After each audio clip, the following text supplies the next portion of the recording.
6h46 da manhã, estamos indo para o Rio, saindo aqui de Niterói, vamos no Rio no compromisso na Barra, vamos tomar um café com uma empresária, vamos falar 30 minutinhos, tá escuro aqui, vai passar aqui, mas tá escuro, hein? Vai embora. Vambora, vamos falar 30 minutinhos lá pro pessoal, 50 corretores lá, enfim, de high ticket, né? Na Barra, depois nós vamos pro centro, passa no escritório, passa na empresa, depois da empresa, 2 horas da tarde tem um encontro com o superintendente do CIE e depois é continuar produzindo, porque a vida não para, né? É morango, nem sei onde vai comprar morango, vai na feira, no sacolão, no hortifruti, mas é isso, vambora? Bora, partiu!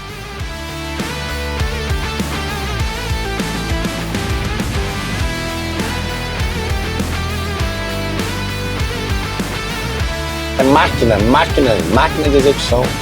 Dá um sorriso bom. pra ver se aparece o ideia. Tá escuro pra caraca aqui.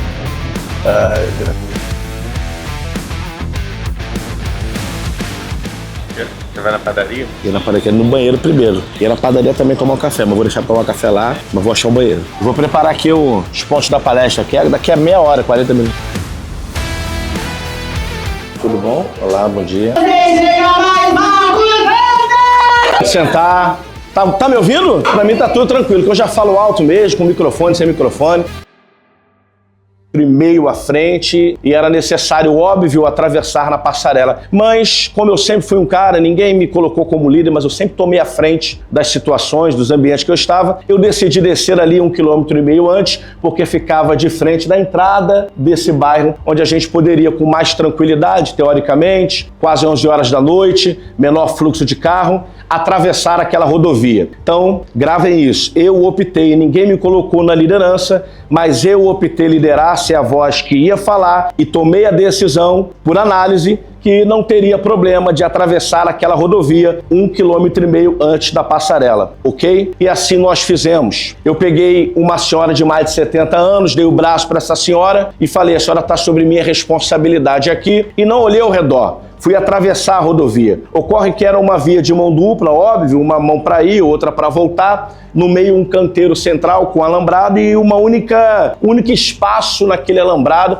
para que a gente pudesse atravessar e avançar na entrada do bairro, na rua que ficava à frente. Na metade dessa primeira travessia, quando eu ainda estava atravessando, de braço dado para essa senhora, que eu assumi a responsabilidade, eu ouço um barulho. Não dá tempo nem de perceber que barulho é esse, porque eu vi algo voando, rodando, batendo no alambrado e caindo na minha frente. Era uma jovem de 12 anos, que caiu morta na minha frente. A gente para o trânsito, o desespero toma conta, óbvio, eu atravesso aquela senhora, retorno ali, fico perto do corpo e na minha cabeça eu só tinha um questionamento diante de tudo aquilo. Na verdade, 2. O primeiro era por que eu decidi assumir o risco, embora ninguém fosse obrigado a me seguir, de descer naquele lugar. O segundo pensamento era como eu vou agora na casa dos pais de uma jovem e escute isso. A tia estava acompanhando. Eu não era o responsável direto daquela adolescente. Havia um familiar, um parente ali, mas eu me sentia responsável. E eu pensava, como é que eu chego agora na casa dessa adolescente para dizer para um pai, para uma mãe, que a filha que eles liberaram para ir para um evento de uma igreja de 12 anos estava morta naquela rodovia. Eu tinha 2 opções, fugir, chorar, eu chorei. Uma pessoa me acompanhou, naquela época um pastor, liguei para ele, o pastor da igreja disse, aconteceu isso. Ele falou, como é que isso aconteceu? Eu falei, eu não sei explicar. E fomos lá dar notícia. Primeiro ponto, eu fui lá, foi eu que dei a notícia. Não foi ninguém, não foi a tia que acompanhava, foi eu que dei a notícia. Todo enterro, todo trâmite se passou e naquela semana eu tinha, e aí é onde eu quero chegar, apesar de toda a tristeza, eu tinha uma escolha a fazer. Eu tinha uma escolha de prosseguir na minha caminhada, na minha fé, não ignorar o fato que aconteceu, mas ressignificar, entender que eu não podia mudar o passado e seguir, ou sucumbir àquele fato que, embora não fosse o responsável legal daquela jovem, eu acreditava que estava sobre minha responsabilidade também. Eu decidi seguir. Isso tem mais de 15 anos. Mas eu segui com uma marca, porque era uma vida. Para você entender, os pais não culparam a tia, não me culparam, seguiram a vida. Mas daquele momento em diante, eu decidi que todos que estavam ao alcance de minhas mãos e de minha voz estariam sobre minha responsabilidade. E eu vivi 15 anos da minha vida entendendo que todo problema era um problema de liderança e não importasse o que a vida fazia comigo ou fizesse comigo, eu ia prevalecer, ia fazer as escolhas corretas. Isso me possibilitou estar aqui. Isso, para mim, é o grande marco da minha jornada, de uma história, óbvio, triste. Não foram os resultados. Eu liderei a equipe com mais de 500 colaboradores na área de saúde, operador, logística, distribuição.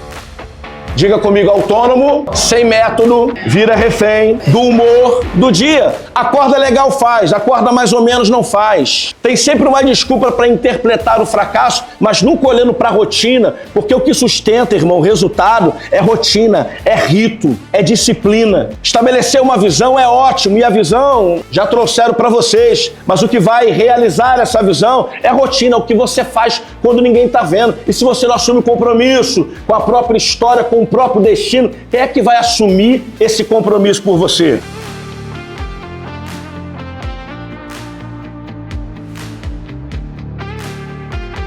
Mais um livrozinho, hein? Mais um livro. Vou ler, Miguel tem que ler também. Miguel tem que ler também, que se o time não ler, o time tem que ler também, pô. Vamos embora pro próximo compromisso. Vamos almoçar primeiro, depois a gente vai pro compromisso. Então vamos embora, irmão. 11... Até a gente chegar lá, 11h40, pra superintendência lá do CIE. Vamos embora. Ela fez num papel diferente. Papel revista. Massa.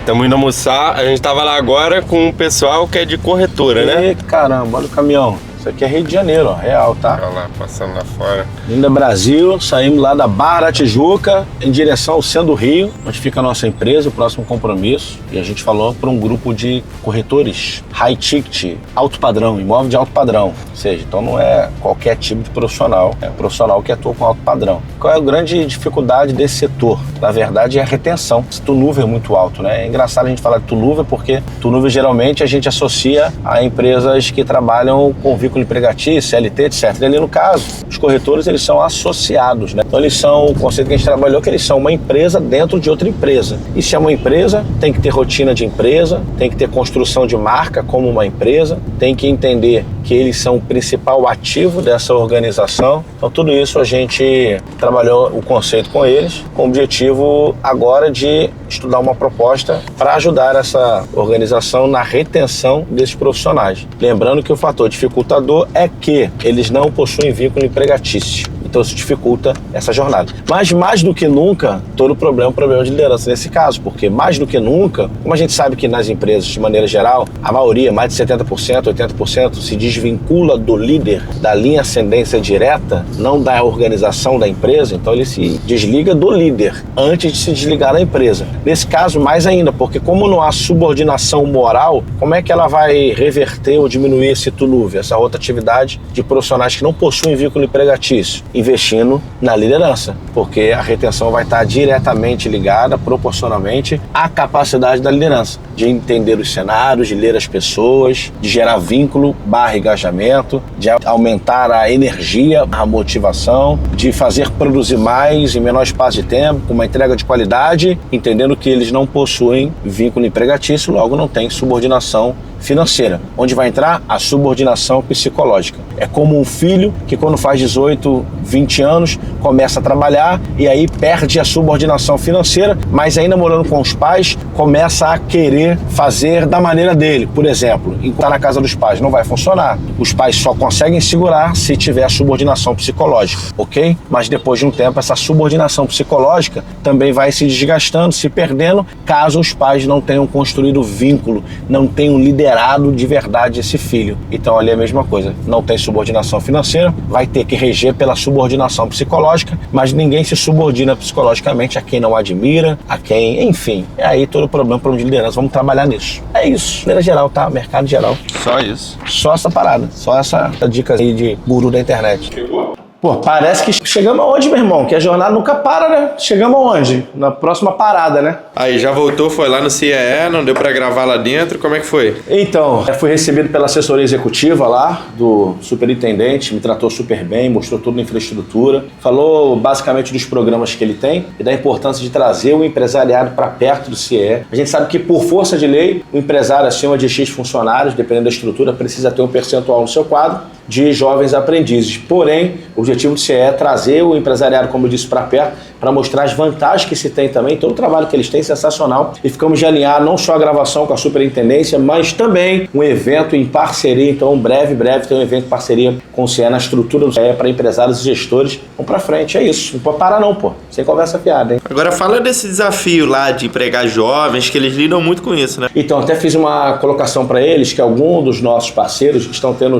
dificuldade, como todo mundo, principalmente no varejo, com o turnover. E aí a gente vai identificar o percentual de turnover correspondente a essa geração Z, que na verdade é a geração que o CIE trabalha. E até propus para eles uma parceria no sentido de aqueles jovens que foram encaminhados para algumas instituições por eles, a gente da Lidere News poder, numa parceria, talvez treinar alguns líderes lá para que eles possam adaptar o estilo de liderança a essa juventude. Porque no final não adianta só reclamar. Você só reclama e o turnover aumenta porque a molecada, a juventude, enfim, com outra cultura, não vai modificar a maneira de pensar. Cada fase da vida, cada geração tem uma maneira de interpretar as coisas e a responsabilidade é do líder se moldar essa geração. E isso certamente vai diminuir o turnover, pelo menos nessa faixa etária da geração Z. Foi o que eu disse para eles lá. A pergunta que não quer calar. Manda. Pode ficar descalço no escritório? Você é sacanagem, falei pra você, não filma aí, rapaz. Você pode ficar de liga esse troço aí, palhaçada, pô. E agora estamos aonde? E agora que você acordou agora, ninguém sabe, você tava dormindo aqui do lado. Mas aí você tá explanando, Você tá em acordou horário de serviço. Você acordou com o cheirinho da batata, ó.